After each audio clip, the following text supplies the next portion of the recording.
Good morning, आपका स्वागत है हमारे यूट्यूब चैनल कंप्यूटर क्लासेस में। आई होप आप लोग अच्छे होंगे। अगर आप पहली बार हमारे चैनल में वीडियो देख रहे हैं तो वीडियो को लाइक करें और ज़्यादा से ज़्यादा लोगों तक सब्सक्राइब करें। आज हम बात करने वाले हैं स्पोर्ट राउंड काउंसलिंग की। जो CITS आप लोगों ने CITS का एग्ज़ाम दिया होगा, जिसमें कि 3 राउंड तक आपकी काउंसलिंग हो चुकी है। अब आपका लास्ट जो होता है वो स्पोर्ट एडमिशन होता है, स्पोर्ट काउंसलिंग होता है। आज उसी विषय में हम चर्चा करने वाले हैं। क्या होती है इसकी पूरी प्रक्रिया, क्या होती है, और DGT ने हाल ही में रिसेंटली अभी कुछ बदलाव किए हुए हैं, कुछ चेंजेस किए हुए हैं एडमिशन को लेकर। उस विषय पर भी आज हम चर्चा करने वाले हैं। आज हम समझने वाले हैं कि सीट या स्पोर्ट काउंसलिंग क्या होती है और इसकी पूरी प्रक्रिया क्या होता है। दो विषय में आज हम चर्चा करने वाले हैं। पहला विषय है कि स्पोर्ट काउंसलिंग क्या होती है और DGT ने इस संदर्भ में क्या बदलाव किए हुए हैं। चलिए आज ही हम जानते हैं कि क्या होता है। स्पोर्ट काउंसलिंग वह प्रक्रिया होती है जिसमें नियमित काउंसलिंग के द्वारा बची हुई सीटों पर तुरंत प्रवेश दिया जाता है। स्पोर्ट काउंसलिंग की प्रक्रिया खाली सीटों की एक सूची जारी होती है, यानी कि थर्ड NSTI आपने CTI किया होगा तो आपकी फर्स्ट काउंसलिंग, सेकंड काउंसलिंग और थर्ड काउंसलिंग हो चुकी है। ये 3 काउंसलिंग होने के बाद अब लास्ट में जो होता है स्पोर्ट काउंसलिंग होता है। इसमें जिस भी ट्रेड की सीटें बच जाती हैं तो स्पोर्ट काउंसलिंग के थ्रू उनका चयन किया जाता है अभ्यर्थियों का। इसमें क्या होता है, उम्मीदवार निर्धारित ITI या काउंसलिंग केंद्र पर पहुंचते हैं। आप लोगों को वहां पर फिजिकली पहुंचना होगा। दस्तावेज डॉक्यूमेंट का सत्यापन किया जाता है। आपको वहाँ पर पहुँचने के बाद आपका जो डॉक्यूमेंट होगा उसमें आपका सत्यापन होगा, डॉक्यूमेंट आपके देखे जाएंगे। मेरिट पर उपलब्ध सीटों के आधार पर ट्रेड और ITI का चयन कराया जाता है। मतलब कि इसमें सीधे सीधे बताया गया है कि आपका मेरिट के हिसाब से आपका चयन होगा। यानी कि अगर आपके ट्रेड में 2 सीटें खाली हुई हैं, यानी आप मान लीजिए कि कंप्यूटर में 2 सीटें खाली हुई हैं, तो 2 सीटों में सबसे पहले उसका चयन होगा जिसके नंबर ज़्यादा आएंगे, जिसके एंट्रेंस एग्ज़ाम में नंबर ज़्यादा आए होंगे। उस हिसाब से आप लोगों का यहाँ पर मेरिट बनेगी, फिर उसमें आपका चयन होगा। सीट आपके अलॉटमेंट की जाती है। प्रवेश शुल्क जमा करना होता है। प्रवेश शुल्क अभी नहीं, आपका प्रवेश शुल्क जब आपका फिजिकल एडमिशन होगा, जब लास्ट फाइनल एडमिशन होगा, उसमें आपका फीस जमा होगी, जो कि 10 अगस्त से लेकर 14 अगस्त तक आपका फाइनल एडमिशन होगा, जिसमें कि आपको अपनी फ़ीस और सारे डॉक्यूमेंट लेके जाने होंगे।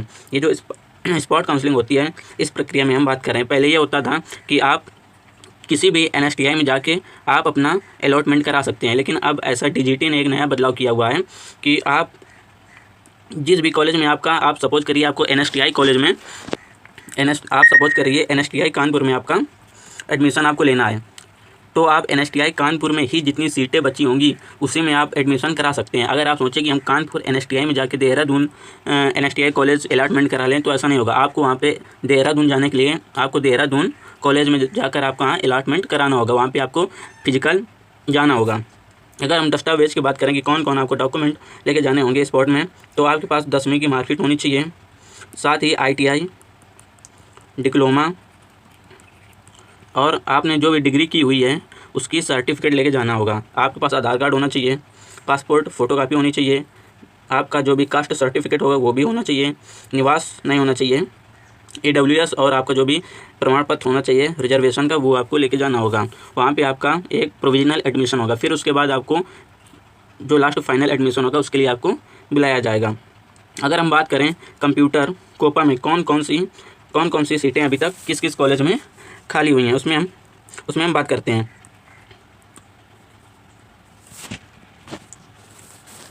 CITS 2026 vacancy list spot round 1। अगर हम बात करते हैं कि कौन कौन सी अभी तक सीटें खाली हुई हैं, सीटें बची हुई हैं, तो हम अगर NSTI वुमेन अगरतला की बात करें तो इसमें टोटल वैकेंसी 25 हैं। 25 में 13 भरी जा चुकी हैं और अभी 12 खाली हुई हैं। हम आपको एक वीडियो के माध्यम से बता देंगे कि आप अपने ट्रेड की चेक कर सकते हैं कि कौन से कॉलेज में कितनी वैकेंसी खाली हैं। अगले वीडियो में मैं आपको ये बता दूंगा। अगर NSTI इलाहाबाद की बात करें, इलाहाबाद में आपकी 25 सीटें हैं। कोपा की बात करें हम CSA की, कंप्यूटर ऑपरेटर की हम बात करें 25 सीटें हैं। कोपा की हम बात करें, इसमें 25 सीटें हैं।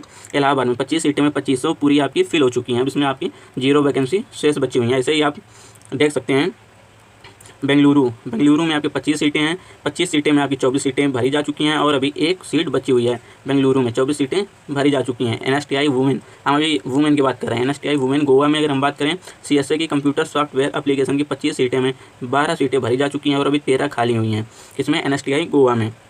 और अदर हम NSTI की बात करें, जयपुर में 25 में आपकी 25 भरी जा चुकी हैं। जम्मू की बात करें तो 25 में 25 भरी जा चुकी हैं। कोलकाता की बात करें तो कोलकाता में आपकी अभी एक सीट खाली हुई है।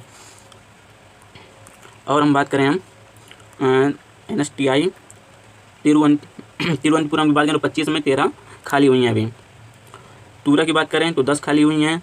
बड़ोदरा की बात करें तो 5 खाली हुई हैं। रांची की बात करें तो 3 खाली हैं अभी, सॉरी। और हम बात करें बेंगलुरु NSTI बेंगलुरु में अभी आपकी कंप्यूटर CSA की 5 सीटें अभी खाली हैं। इसमें 5 सीटें अभी खाली हैं। NSTI बेंगलुरु में 50 सीटें में 45 सीट आपकी भर चुकी हैं। NSTI देहरादून की अगर हम बात करें तो देहरादून में आपकी 100 सीटें में 100 पूरी भरी जा सकती हैं और अभी यहाँ पर एक भी सीट खाली नहीं है CSA computer software and application की। और अदर बात करें हम कॉलेज की, जोधपुर में पूरी भरी जा चुकी हैं, एक भी सीट अभी खाली नहीं है। NSTI हावड़ा की बात करें तो इसमें एक सीट अभी खाली हुई है, बची हुई है। NSTI कानपुर में पूरी की पूरी आपकी फिल हो चुकी हैं, एक भी सीट खाली नहीं है, ये सारी भरी जा चुकी हैं NSTI कानपुर की। जयपुर में भरी जा चुकी हैं। आप यहाँ देख सकते हैं ITOT की बात करें, लखनऊ ITOT में भी 2 सीटें खाली हुई हैं। ITOT में अभी 2 सीटें, कंप्यूटर उत्तर प्रदेश लखनऊ में अभी 2 सीटें खाली हुई हैं। 100 में 98 भर चुकी हैं और 2 सीटें आप खाली हैं। अगर जिसको भी ये पास में है तो ITOT में जाकर आप अपना यहाँ पे आप करा सकते हैं, जाके मेरिट के हिसाब से आपका अलॉटमेंट हो जाएगा। ये ITOT की और हैं और आप देख सकते हैं। अगर आपको वीडियो अच्छा लगा हो तो वीडियो को लाइक करें और अधिक जानकारी के लिए हमारे वीडियो को सब्सक्राइब करें और हमें हमारे साथ जुड़ें। Thank you so much watching the video.